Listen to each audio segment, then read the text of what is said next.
Jane's Addiction is taking their feud to court. On Wednesday, guitarist Dave Navarro, along with bandmates Eric Avery and Stephen Perkins, filed a $10 million lawsuit against frontman Perry Farrell, accusing him of assault and battery after an onstage altercation in September 2024. The same day, Farrell filed a countersuit, alleging a years-long bullying campaign against him by the other band members. The singer claimed he was blindsided by the other members' decision to cancel the remaining 15 shows of the tour and break up following the 2024 incident. Farrell claimed Navarro, Avery, and Perkins are to blame for the escalating tensions and violence that erupted during the band's tour. Navarro, Avery, and Perkins apparently decided, the lawsuit stated, that Jane's Addiction's decades of success should be jettisoned in pursuit of a years-long bullying campaign against Farrell involving harassing him on stage during performances, including, among other tactics, trying to undermine him by playing their instruments at a high volume so that he could not hear himself sing. Farrell alleged that Navarro and Avery actually assaulted him, turning the stage into a toxic environment, and said the situation went from hostile to defamatory when the other members of the band publicly accused him of struggling with mental health issues in the aftermath of the altercation. Meanwhile, Navarro sued Farrell for assault and battery following an incident that took place mid-concert during a stop on the band's reunion tour last September. In court documents obtained by Fox News Digital, Navarro, Avery, and Perkins accused Farrell of assaulting Navarro both on stage and backstage on September 13, 2024. They stated that they suffered financial losses after the incident led to the cancellation of the tour and their planned album. According to the documents, they claimed that they were forced to bring this action after Farrell ruthlessly assaulted Navarro on stage mid-show during the Jane's Addiction 33-date North American reunion tour. As if the pain and humiliation of the onstage attack were not enough, Farrell continued his unhinged barrage of punches backstage collectively. The lawsuit continued. The attack, which was virally viewed by millions of people worldwide, was brutal and unprovoked. It quickly forced the termination of the show and eventually the entire tour. During the September 13th concert, videos taken by fans showed Farrell approaching Navarro, seemingly upset. He shoved Navarro with his shoulder, then advanced on him. Navarro held him back with a forearm to his chest, but Farrell threw a punch before one of the band's techs intervened. The incident marked a terminal inflection point for Jane's Addiction. The documents continued, which was formed by Perry, Navarro, Avery, and Perkins in 1985. The 2024 reunion tour marked the first time that the band's four original members had performed together since 2010.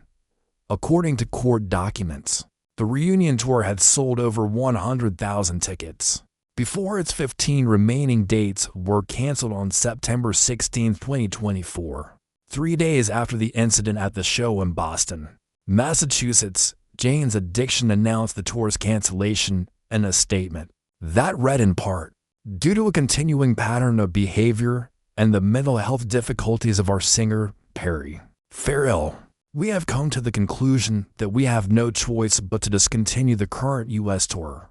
Our concern for his personal health and safety as well as our own has left us no alternative. We hope that he will find the help he needs." Per the lawsuit, Farrell issued a statement in a since-deleted Instagram post on the day of the tour's cancellation. "This weekend has been incredibly difficult, and after having the time and space to reflect, it is only right that I apologize to my bandmates, especially Dave Navarro, fans, family, and friends for my actions during Friday's show. Unfortunately, my breaking point resulted in inexcusable behavior, and I take full accountability for how I chose to handle the situation," he wrote. According to the documents. At the time, Farrell shared a matching statement with Fox News Digital. According to the lawsuit, the band's new album was also derailed as a result of the incident. Per the documents, Jane's Addiction had completed the songs including Imminent Redemption and True Love, both of which were released as singles for the planned 12-track record. It is now impossible, as a result of the conduct by defendant, set forth above and through no fault of plaintiffs, for the band to complete a 12-track album. The documents read, in addition to assault and battery, Navarro joined Avery and Perkins in suing Farrell for intentional infliction of emotional distress, negligence, breach of fiduciary duty, breach of contract, and indemnity and contribution.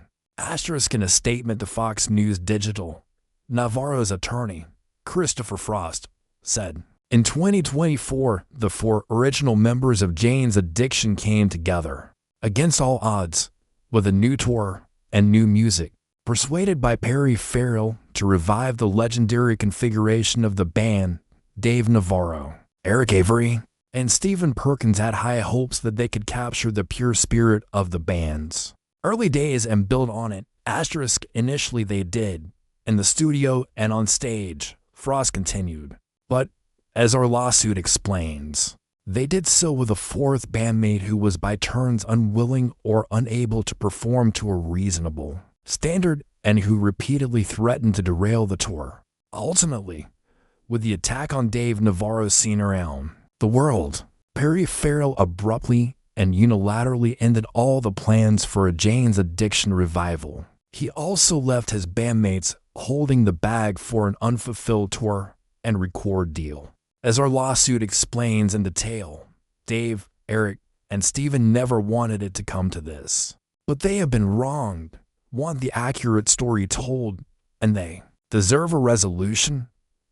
Meanwhile, a representative for Farrell shared a statement with People which read, "This is yet another clear example of the group uniting to isolate and bully frontman Perry Farrell. The timing of this baseless lawsuit is no coincidence. It was filed only after they caught wind of legal action coming from our side." Is a transparent attempt to control the narrative and present themselves as the so-called good guys, a move that's both typical and predictable. The statement continued, "Just like when they released a defamatory and entirely unfounded statement about Perry's mental health and unilaterally canceled the remaining tour dates. Without his input, they're once again scrambling to get ahead of the truth in a desperate effort to save face."